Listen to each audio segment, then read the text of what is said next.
Hi YouTube. This is Zenith Intellect, and I'm coming to you with another broadcast. And this broadcast is going to be titled, "What are they bringing to the table besides their appetite?" Let's get to it. So if you've been following me in my last two videos, then you'll know that I usually start off with a definition of a word that pretty much fits the theme of the broadcast, and that word today is going to be reciprocate. So let's get on with the definition of reciprocate. Reciprocate: to respond to a gesture or action by making a corresponding one, or to give and to take mutually. We live in a "what have you done for me lately" society. And if any of you out there, that especially if you grew up in the 80s, you know that Janet Jackson came out with a song called "What Have You Done for Me Lately." You know, that's like the title of a Janet Jackson song, because it's like basically it goes, you know, "What have you done for me lately?" And it's like, ooh, absolutely nothing. But I ain't gonna tell you that I got the best singer voice, but like I say, for those who's familiar with the Janet Jackson song, she did make a song called "What Have You Done for Me Lately?" And like I say, the hook says it all: is absolutely nothing. If I'm not mistaken, I think that's one the response: absolutely nothing. But anyways, moving on. Say, many people out there, you know, they want to know, what can you do for me? Or what can you do for me, and what can I take from you? Without having to reciprocate, which was the key word I used when I was reading the definition. That was the key word that I felt fit this theme: reciprocate.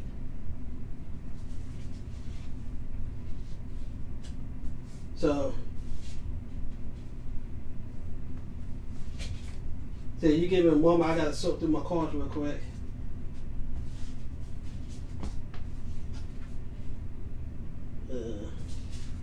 But anyways, it's like, yeah, but they want, like, people pretty much want you to do something for them, and without them having to actually give you nothing back in return. So I mean, let's go into our first example. Let's take relationships for example. Say, looks alone when it comes to like bringing something to a table, and when reference to a relationship, looks alone isn't enough. You know, look, I know that people like seem like, especially in these days and times, they get caught up in vanity and they get caught up in the outside appearance, and eventually the outside appearance is going to fade. It's going to wane away. So it's like, looks isn't enough. I mean, I know everybody got their own preference, and everybody have a right to have their own preference. But when it comes to bringing something to the table, looks alone isn't enough. And looks or beauty, they eventually fade away. And I mean, you got people like taking the streams, even, you know, going as far as getting cosmetic surgery or plastic surgery, just so that they could try to stay looking 30 years old or 25 years old even though they're pushing, you know, 55 or 60, and they still trying to look young instead of just age gracefully.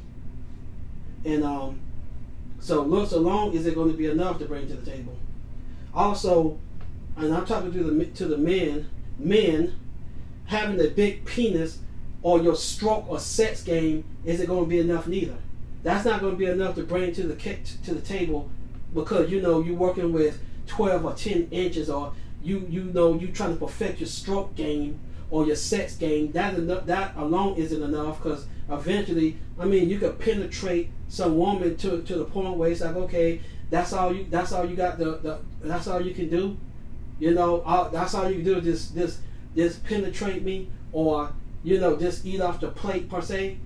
I mean, they're gonna eventually get bored with that and say, what else can you do outside of the bedroom? So it's not gonna be enough that, you know, you're working with a 12 or 10 inch tool, or you know, you trying to perfect your stroke game, or or your sex game. You're gonna have to bring more than that to the table. Sex has its place, but just in a totally different situation, especially when you're looking towards, I would probably say, the marry this potential person. And it's like, also, now I'm talking to the women having a big butt or donk, or a nice figure or a tight vag, or exceptional head game. That's not enough neither.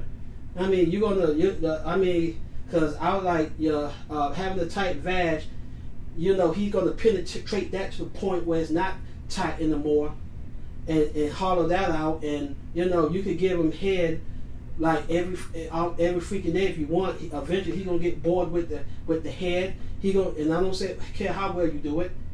He's gonna get bored with the head. He's gonna get bored with the vag, because after you get through hollowing that out, it's like, okay, I'm done doing what I need to do. And you having a big butt or a donk, he's gonna only appreciate that for so long, and then he's gonna get bored with looking at your big butt or your derriere, and he's gonna be looking for another donk, another big butt to look at, or another big butt to smash or put back shots on. So he's gonna eventually get bored with it and move on. So it's gonna be more. You're gonna have to bring more to the table than just that. So also, let me see. I got a fish for this card. So like I say, that's not enough.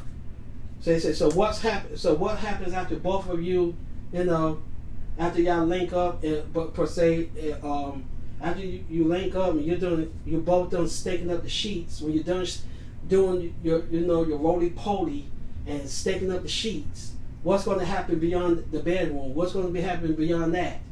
After you both done doing that act, then what? What's going to be brought to the relationship beyond the bedroom? So moving on. So men, I'm talking about to the men right now. It's like, men, are you going to, like, when it comes to bringing something to the table, are you going to be a builder? Are you going to be able to build with this woman and to be able to build something solid and something that's going to last? Are you going to be able to bring something to some stability to the relationship? Because when it comes to building, when you're building something, you will hope that if you go by code or you follow the code, it's meant to be stable. And if you do it by per se, like you follow the blueprint, usually that blueprint got to go by the code. So when you building something, you building a relationship, you got to be able to bring some stability to that relationship, because you follow the hierarchy. You got God, the man, and then the woman. So when you call yourself building or being a leader, you got to be able to lead the relationship accordingly. When you call yourself leading, you not only you got to lead by example, but you got to be able to take charge. You're going to have to be able to lead. Because if you follow, for those that are believers or those that follow the scriptures, the woman, she's the weaker vessel. So that weaker vessel is going to need some quality leadership. You're going to be able to have the intentions to build with this woman, to build a relationship, and to build a solid relationship. So you're going to have to be able to have the intention to build and be able to be a leader, to have good leadership qualities when it comes to being the head of the household. Because I tell you what, for those that believe the hierarchy, there's God, then there's the man, and then there's the woman. So, and also, importantly, to what's important too, when it comes to bringing something to the table, do you have a job? Do you have a job that's paying a sustainable income? An income that's going to be enough for you to support a family. If y'all choose to go that route and choose to have children, if you don't already have them, but because most people, they come into the relationship and they already got kids or they already got a child. But if you choose to go into the relationship and it's like, hey, I want to have kids, and y'all make the decision y'all want to have kids once y'all get married, then you're going to have to make sure you got a job that can sustain your income. You're going to have to make sure you have a job that can that you will be able to you take care of your family. And if you choose, I mean, your wife and your kids, but you choose that, oh well, you don't want to go the route of having kids, and y'all both mutually agree y'all don't want to have kids, and it's just going to be the two of you. You're still going to have a sustainable income and a consistent income that's going to be able to support your wife. You're going to have to be able to take care of her, because if you can't take care of her, then just don't bother marrying her.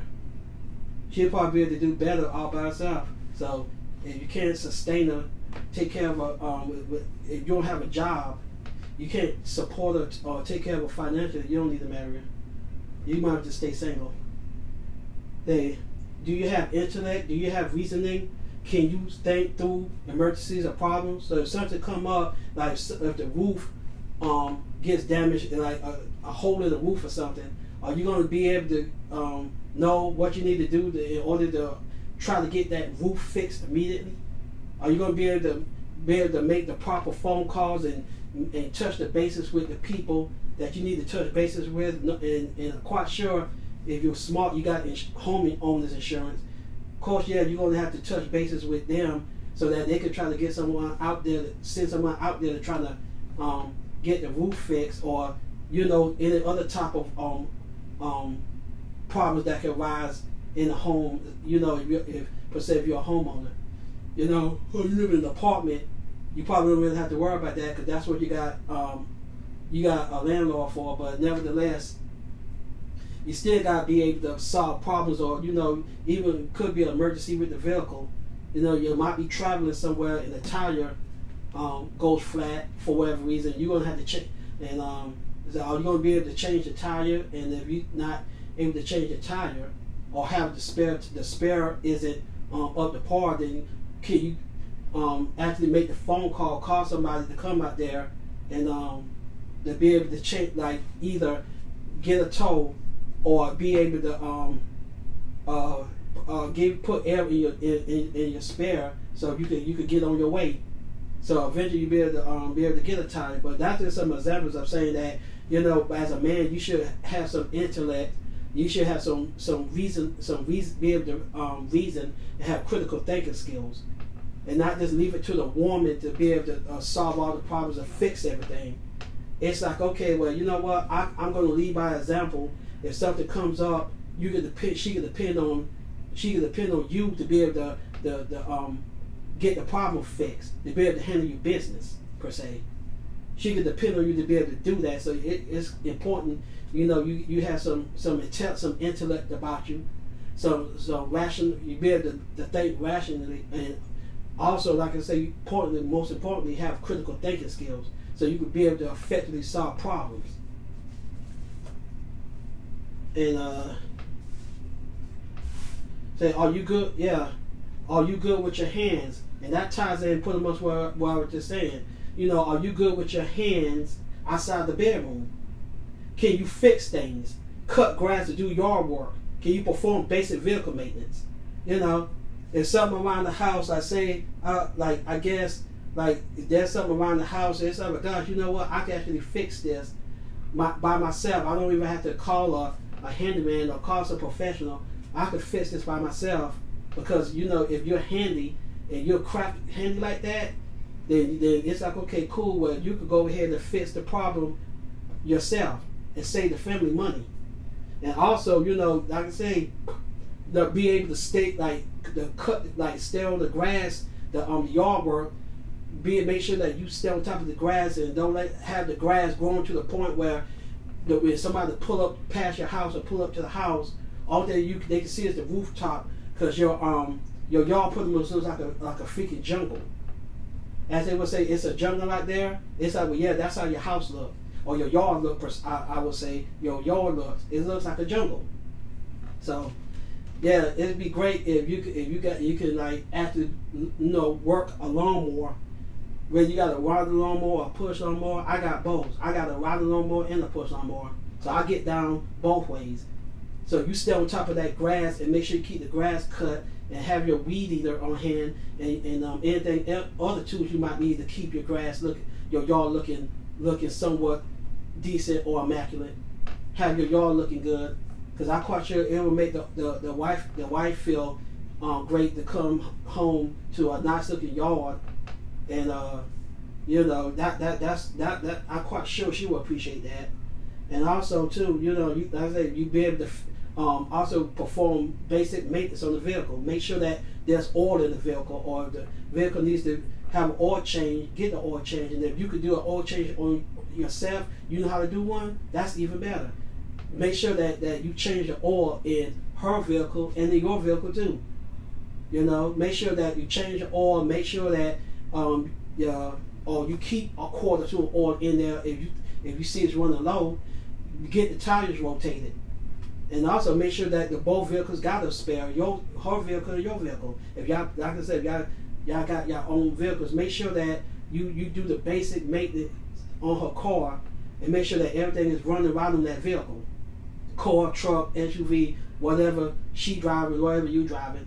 And also the brakes too. If you know how to change brakes, it's just as simple as you going to O'Reilly's or Advanced Autos or whatever and buying the parts, and you know how to change the brakes, get the rotors and everything yourself, and you know how to do that, you got the skill set to change brakes, do it. But if you don't, please take it to a professional and let a professional mechanic do it. Because if you don't know what you're doing under there, then I advise you not to go under there, and just take it to the professional for both of your safety. But I'm saying, if you just happen to have that skill set, you're really good with your hands, and you can fix stuff around the house, or you're really good with working on vehicles, then apply that. That's something great that you could bring to the table, especially as a man. And then, like I say, being able to stay on top of your yard work or landscaping, and you don't have to necessarily worry about paying somebody else to do something that you probably can do, especially if you got the time and you got the equipment. It don't cost that much to get a basic lawnmower and a weed eater. So, you're able to fix things. You're really good with your hands outside of the bedroom, and you can fix things around the house and do basic vehicular maintenance and do yard work. That's a plus. And also, can you be a nurturer to your wife or your mate and to the children? It's okay for you to share your emotions and share your emotions to your wife and to your children. You won't necessarily be considered a beta male or a simp just because you're showing your emotions to your wife from time to time. It's okay to cuddle up with her when you're laying in the bed with her, and it's okay to hold her hands from time to time and put your arms around them when y'all sitting back watching a movie or a television show, or it's okay. It's all right to do stuff like that, or to give her a kiss or caress every once in a while. There's nothing wrong with that. And with the kids, it's okay. For you to tell your wife or your potential wife that I love you. Tell the kids you love them. Spend time with your kids. Play with your kids, and be there for them. Be a father. It's okay for you to lift your kids up and or chase them around the yard, or you could play wrestle with your little boys or whatever. It's all right if they see you cry every once in a while or whatever. It's okay. And actually, it's more healthy to let your emotions out instead of keeping all that built up, because if you keep all your emotions up inside you like that, that could really be a volatile situation. So, it's okay to show emotions and be a nurturer. You won't be labeled a beta male / blue pill male per se. It's like, no.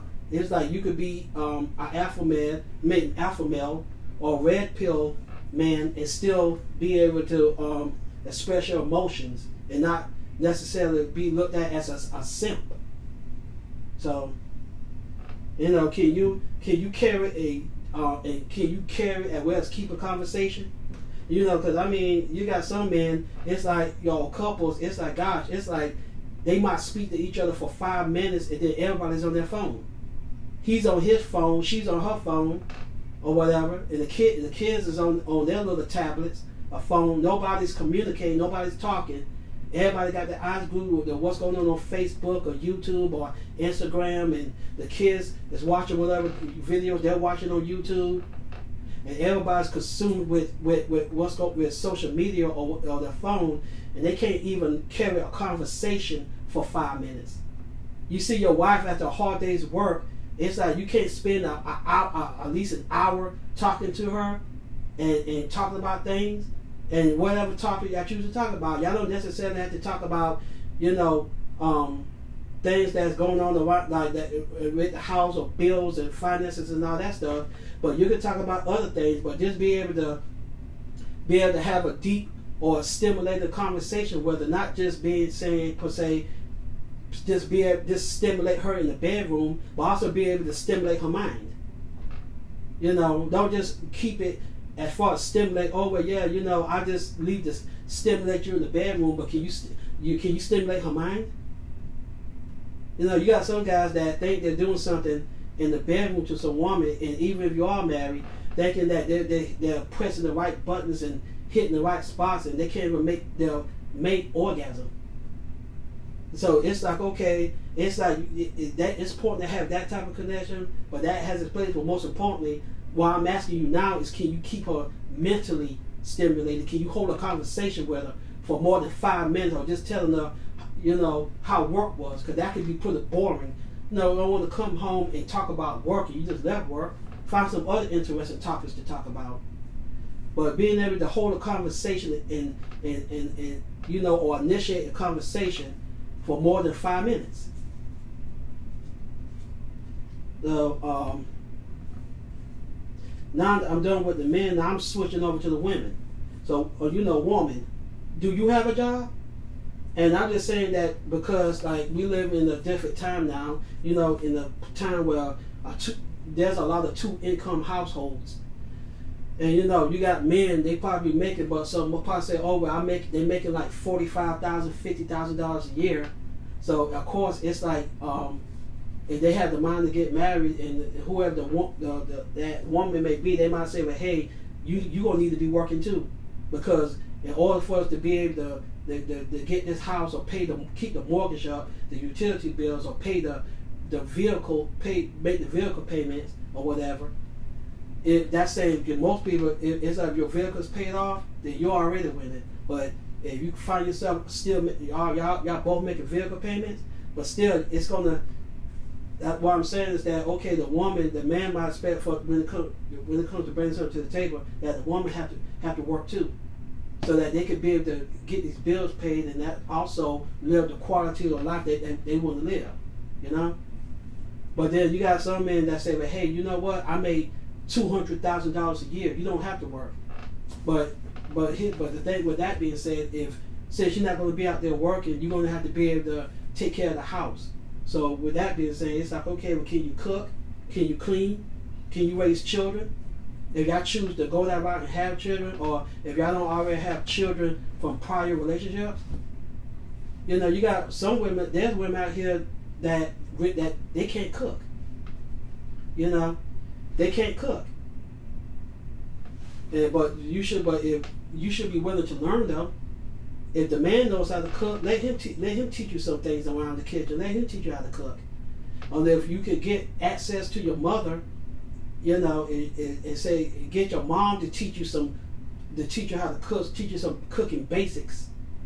And you can even get on YouTube and watch. They got videos on YouTube, cooking videos. You can watch cooking videos on YouTube that would teach you how to cook. From time to time, I find myself looking at a couple of cooking videos on YouTube.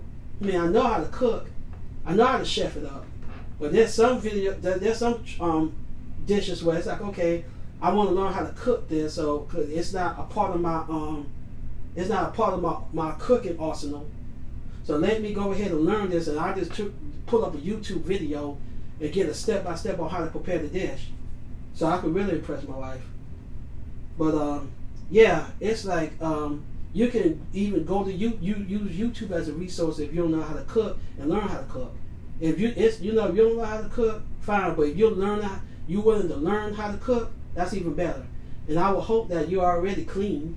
So the man come home from a hard day's work, he don't want to come home to a house full of dirty, a sink full of dirty dishes, and there's trash and crap on the floor, and then the laundry, there's dirty laundry all up in the laundry room, and the toilet hasn't been cleaned, the bathroom's dirty. Who wants to come home to that? Especially if they put in a 10-hour, 12-hour shift, and they've been through all that stress and everything else that the job will put on them. Who wants to come home to that? So I mean, the woman, if you being the woman, you're at home, and he's out there providing for you and the kids, or providing and having you support your lifestyle. The least you could do is be able to keep the house clean, be able to do the laundry, be able to cook, and be able to and also to be able to help manage the finances.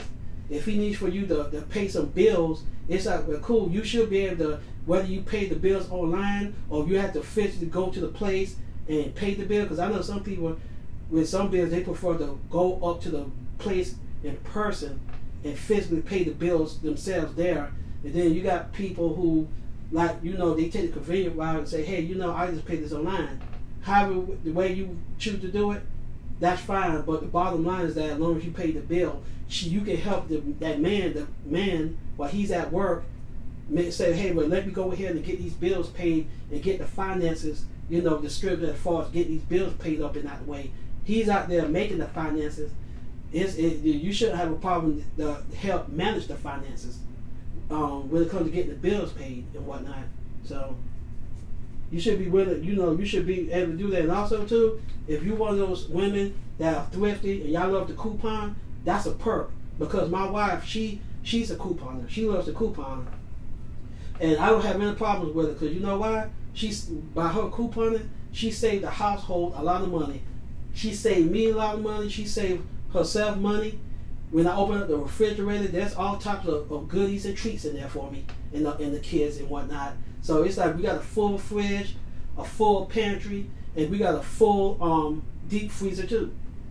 And it's a wonderful feeling when you open up the refrigerator and there's a lot of good food in there, and veggies and fruits and whatnot. And also, not to mention the wash detergent and the dish detergent, the paper towels, the toilet paper, and all kind of other things we could get off the strength of a coupon. And I love it. So it's okay, for a woman to be thrifty. I think that's a great thing, a great perk to bring to the table if she's thrifty. And I mean, that's great, because not all women are into the Gucci bags and the red bottom shoes and or the Coach bags or all this expensive jewelry. A lot of women, they're not really into all of that.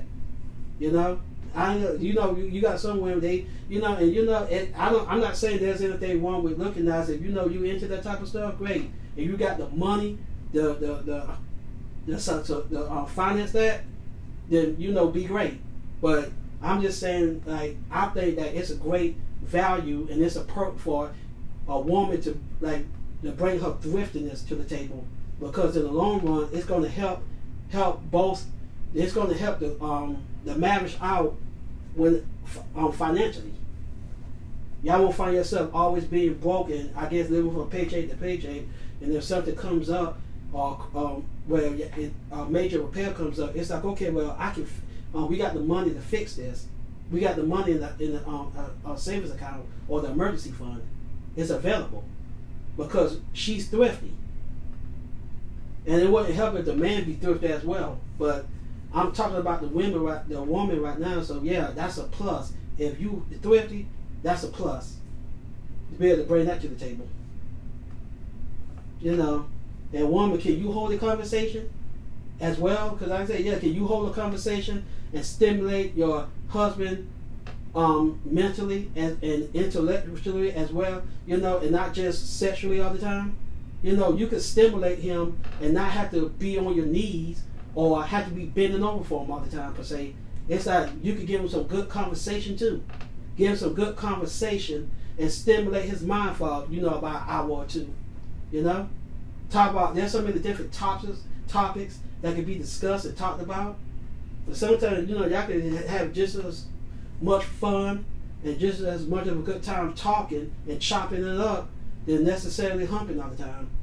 Not to say that there's anything wrong with having sex, especially with their marriage. That's I think sex is awesome with their marriage, but I'm talking about when it comes to the conversation. So yeah, it's like make sure you can be able to stimulate your potential husband mentally as well, and make sure you have a sense of humor. Make sure that you be able to keep your sense of humor up. Because if I'm not mistaken, there's a scripture that pretty much says that laughter is a good medicine, or laughter maketh a good medicine. And I think I'm saying that right, but yeah, there is a scripture that even says that laughter maketh a good medicine, or it is a good medicine. You don't want your sense of humor to be as dry as a Popeye's biscuit, per se. So make sure you have a sense of humor, and also make sure you could be able to hold a conversation for more than 5 minutes without having your eyes glued to the phone. So the second example of bringing something to the table deals with the job. Because when you go to the job, the company you work for, they expect for you to bring something to the table, because they're going to want to know, okay, well, why should we hire you? Why should we waste our resources on hiring you? What are you going to be able to do for the company? So they're going to expect for you to show up on time, to be productive, to adhere to the company guidelines and culture. They're going to expect for you to help solve problems and to provide quality customer service. And I know customer service, seems like it's so hard to find good customer service, but in these days and times. But still, it's like, when I can get good quality customer service, I appreciate it when I can get it. So yeah, but they're going to want you to bring quality customer service, because if you don't, that's going to mess with their money. And that's the bottom line, is the money. They want to make a profit. But also on that same note, that same token, you're going to have the company going to have to bring something to the table when it comes to you too. See, the company they could provide you with a steady paycheck. They could provide you with a steady income, with steady and consistent income.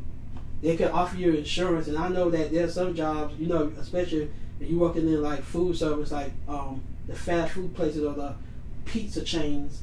They'll have you working like maybe 30, 35 hours